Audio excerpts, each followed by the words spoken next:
జమ్మికుంట పట్టణ మరియు పరిసర ప్రాంత ప్రజలకు శుభవార్త. సోలార్ గృహ విద్యుత్ ఉత్పత్తి రంగంలో సరికొత్త శకం. ఇప్పుడు మన జమ్మికుంటలో కార్తికేయ సోలార్ పవర్ జమ్మికుంట నెలకు 300 రూపాయలు ఆ పైన విద్యుత్ యూనిట్స్ ను ఉత్పత్తి చేసి 78,000 రూపాయల సబ్సిడీని అందుకోండి. ఇల్లంతకుంట మండలంలోని వంతడుపుర గ్రామంలో మహాగణపతి ఉత్సవాలలో భాగంగా కుంకుమార్చనలు.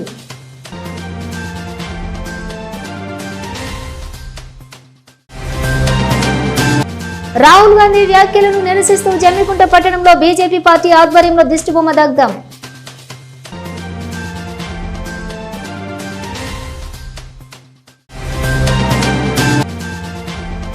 జమ్మికుంట, వీణవంక, ఇల్లందుకుంట మండల కేంద్రాలలో ఓటరు జాబితాపై అన్ని పార్టీల నాయకులతో ఎంపీడీఓల సమీక్ష సమావేశం.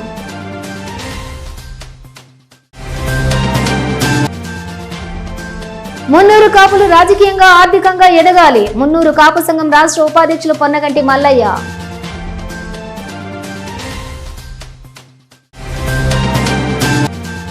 జమ్మికుంట పట్టణంలోని సరస్వతి శిశు మందిర్లో విజ్ఞాన మేళా.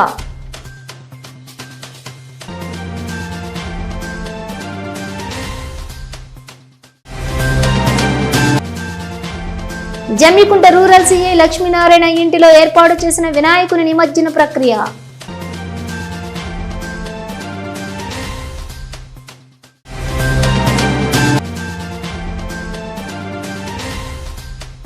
తెలంగాణ కాంగ్రెస్ కమిటీ సాంస్కృతిక జిల్లా కార్యవర్గ సభ్యునిగా శివకుమార్.